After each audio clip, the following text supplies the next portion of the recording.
মধ্যপ্রাচ্যে যুদ্ধের বর্তমান পরিস্থিতি এবং বিশ্লেষণ জানতে আমরা সরাসরি যুক্ত হচ্ছি রেডিও তেহরানের বাংলা বিভাগের সাবেক সিনিয়র সাংবাদিক জনাব সৈয়দ মুসা রেজার সঙ্গে। তিনি আমাদের সঙ্গে অনলাইনে যুক্ত হচ্ছেন।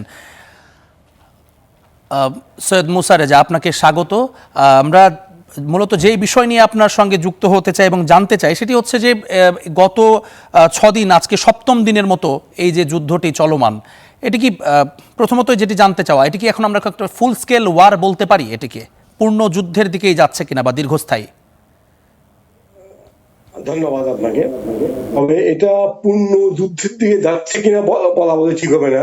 এটা পূর্ণ যুদ্ধই চলছে। যুদ্ধের যে পূর্ণ হওয়ার যে লক্ষণগুলো, জলে স্থলে অন্তরিক্ষে আক্রমণ চালানো, তার আক্রমণটা তো নানামুখী থেকেই হচ্ছে।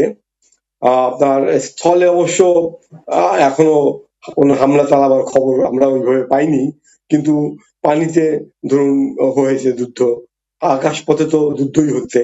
কেমন? তাহলে এটাকে পূর্ণ বিকশিত যুদ্ধ বলতে পারেন।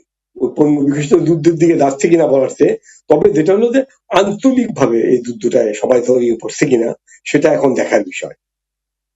জি, যে বিষয়টি আমরা দেখছিলাম যে মার্কিন যুক্তরাষ্ট্রের তারা চাচ্ছিলেন যে রেজিম চেঞ্জের বিষয়টি, কিন্তু আমরা দেখছি বর্তমানে ইরানের অনেক মানুষ, মানে তাদের নাগরিক যারা, তারা এই যুদ্ধটাকে চালিয়ে নেওয়ার পক্ষে আছেন এবং অনেকেই বলছেন যে মর্যাদাপূর্ণভাবে এই যুদ্ধকে চালিয়ে নেওয়া হোক। সেক্ষেত্রে যুক্তরাষ্ট্রের যেই বা ইসরায়েলের যেই পরিকল্পনা ছিল সেটি কি মুখ থুবড়ে পড়লো? আপনার এই কথার জবাবে আমি একটু রসিকতা করে জবাব দেবো। সেটা হলো, আমরা ছোটবেলা শশধর দত্তের এটা হলো দস্যু মোহন সিরিজ পড়েছি। মোহনের চাকরের নাম ছিল বিলাস, এখানে ভৃত্য বলে উল্লেখ করা হয়েছে। বিলাসকে সময় জিজ্ঞাসা করলে সে ঘোত করিয়া আওয়াজ করিয়া জবাব দিত, তা কর্তা 10টা 2টা হবে। তো ট্রাম্প যেভাবে জবাব দিচ্ছে, প্রথম সে বললো যে রেজিম চেঞ্জ, কয়েকদিন পরে বললো যে না না, রেজিম চেঞ্জ নয়, রেজিম চেঞ্জ নয়। আমরা চাচ্ছি সেখানে এই একটা অনুকূল সরকার। এবং তারা প্রথমে দাবি করলো যে ইরানের সর্বোচ্চ স্তরের নেতাদেরকে সরিয়ে দিতে পারলে জনগণ রাস্তায় পিলপিল করে নেমে আসবে এবং তাদের পক্ষে কথা বলবে। তবে তাদের দুটো আশা পরিপূর্ণ হয়েছে। একটা হলো জনগণ রাস্তায় নেমেছে এবং শীর্ষস্থানীয় নেতাদেরকে শহীদ করতে পেরেছে, কিন্তু জনগণ শোকে দুঃখে নেমে এসছে। আর আক্রমণ যতই তীব্রতা বাড়ছে, জনগণের ভিতরে মার্কিন বিরোধিতা মানে একটা ঘনীভূত রূপ নিচ্ছে। নিজেদের বিভেদ গুলো, নিজেদের বেদনা গুলো, নিজেদের দুঃখ কষ্ট দারিদ্র, সেগুলো তারা ভুলে যাচ্ছে। তারা সবাই রুখে দাঁড়াচ্ছে যে আগে শত্রুকে রোখো, তারপরে অন্য কাজ। অবস্থাটা এই দাঁড়াচ্ছে এখন ইরানে। মানে যুদ্ধটা যতই চলবে, ওদের মধ্যকার বিভেদ গুলো ততই মনে হয় যে আপনার মিলিয়ে যাবে এবং তারা একযোগে রুখে দাঁড়াবে।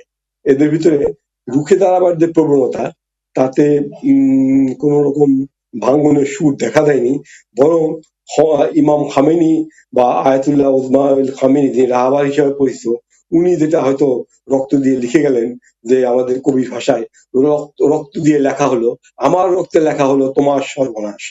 এখানে তোমার না হয়ে তোদের হবে, তোদের সর্বনাশটা লেখা হয়ে গেছে। এখন আপনার দেখুন, ইসরায়েলের মানে এত বছর, ইসরায়েল 70 বছরের মতো, তার আঙ্গিনায় কখনো কেউ হামলা করেনি। গতবার তার আঙ্গিনায় হামলা হয়েছে এবং আমরা দেখেছি যে সেই পেছনে হলুদ রেখা ছাড়তে ছাড়তে দৌড় দিচ্ছে আশ্রয় কেন্দ্রের দিকে। এবারও তাদের আঙ্গিনাতেই দিয়ে বোমা পড়ছে। এবং এর ভিতরে যেটা নেগেব মরুভূমির আপনার বলা হয়, নেগেব মরুভূমির কম্পিউটার কেন্দ্র বা সিলিকন ভ্যালি, সেটাকে গুড়িয়ে দেওয়া হয়েছে। শাব্দিক অর্থে সিলিকন মানে ধুলি, শাব্দিক অর্থেই ওটা ধুলিকণায় পরিণত হয়ে গেছে এই গত কয়েকদিন আগে। এর আগে হয়েছে গত 12 দিনের যুদ্ধে, সেটা হলো উইজম্যান গবেষণাগারটা সম্পূর্ণরূপে ধ্বংস করে দেওয়া হয়েছিল। তো এই জিনিসগুলো আপনার ইহুদিবাদী ইসরায়েল এর জন্য একটা নতুন চমক বলতে পারেন, যে কত কঠিন মার তাদের মুখের উপরে কেউ এইভাবে মেরে দেবে, তারা এটা স্বপ্ন কল্পনা করতে পারেনি। তারা আজীবন মেরেছে কাদেরকে? সেটা হলো ফিলিস্তিনের মুসলিম জনগণকে। তাদের হাতে অস্ত্র বলতে কিছুই ছিল না, খুবই সামান্য অস্ত্র। এবং সে অস্ত্র আবার তৈরি করেছে কি দিয়ে? ধরুন, ইসরায়েলি যে সমস্ত ইহুদিবাদী ইসরায়েলি যে সমস্ত অস্ত্র গোলা বারুদ দাগা হয়েছে, সে ক্ষেপণাস্ত্র ফাটেনি, তার বারুদ তারা ব্যবহার করছে ক্ষেপণাস্ত্র তৈরি।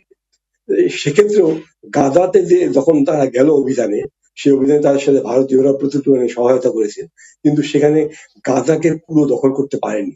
তারা আজও জানে না হামাসের গোয়েন্দা বাহিনী কারা ছিল, কারা ইয়েদেরকে আটকে রেখেছিল, এই যে পণবন্দীদেরকে দীর্ঘদিন, এবং পণবন্দীর লাশ কোথায় আছে সেটাও গাজাবাসীদের সহায়তা নিয়ে জানতে হয়েছে, হামাসের সহায়তা নিয়ে জানতে হয়েছে। তারা নিজেরা খুঁজে বের করতে পারেনি।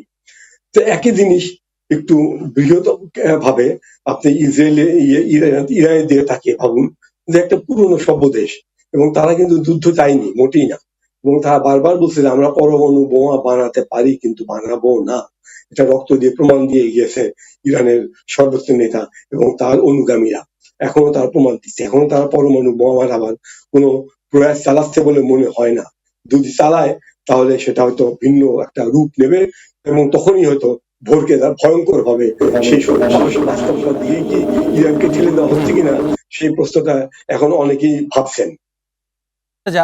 আমার আরেকটা প্রশ্ন রয়েছে, সেটি হচ্ছে যে ইরানের সক্ষমতা ফুরিয়ে আসছে এরকম একটা প্রোপাগান্ডা বলবো নাকি এটি আসলে এটার কোনো রয়েছে, সত্যতা রয়েছে, যেটা মার্কিন যুক্তরাষ্ট্র কিংবা ইসরায়েলের পক্ষ থেকে বিভিন্নভাবে বলা হচ্ছে বা এটা এস্টাবলিশ করার চেষ্টা করা হচ্ছে যে ইরানের যে মিসাইল কিংবা তাদের যে আক্রমণের সক্ষমতা সেটি ধীরে ধীরে এখন ক্ষয়িষ্ণু পর্যায়ে। আদতেও কি বাস্তব চিত্র সেটি বলে, নাকি আমরা অতীতে বিভিন্ন সময় শুনেছি প্রায় 2.5 লক্ষ মিসাইল সেটি তাদের মজুদ রয়েছে, ড্রোন সেগুলো মজুদ রয়েছে। ইরান কি মানে ইরানকে এটি এক ধরনের মানসিকভাবে দুর্বল করে দেওয়ার চেষ্টা, এই কথাগুলো? যুদ্ধের এই প্রচারণাগুলোর সাথে ইরান গত কয়েক দশক ধরে পরিচিত। আপনার বিপ্লবের পর পর ইরানে প্রচন্ড ভাবে ইরানের শীর্ষ নেতাদেরকে হত্যা শহীদ করা হয়েছে। একত্রে 72 জন শহীদ হয়েছে, প্রধানমন্ত্রী প্রেসিডেন্ট সহ। কেমন সেটা হলো ওদের সংসদ ভবন ধসিয়ে দেওয়া হয়েছে, কিন্তু তারপরও ইরান ভেঙে পড়ে নাই।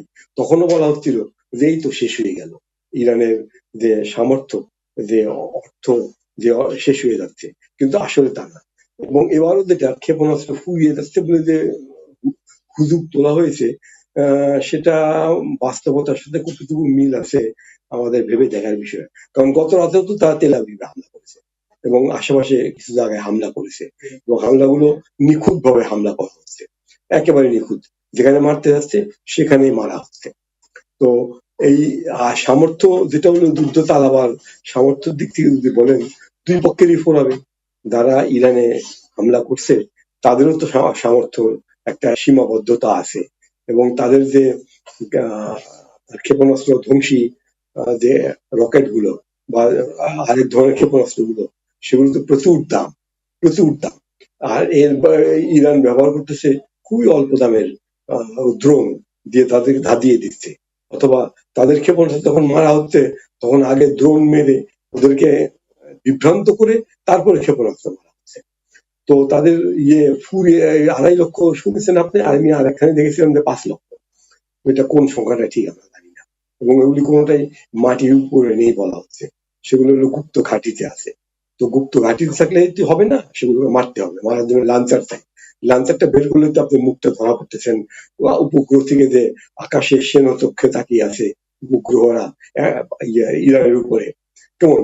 তবে সেই চোখকে ফাঁকি দিচ্ছে ইরানিরা, কারণ নতুন নতুন জায়গা থেকে তারা উঁকি মারতেছে।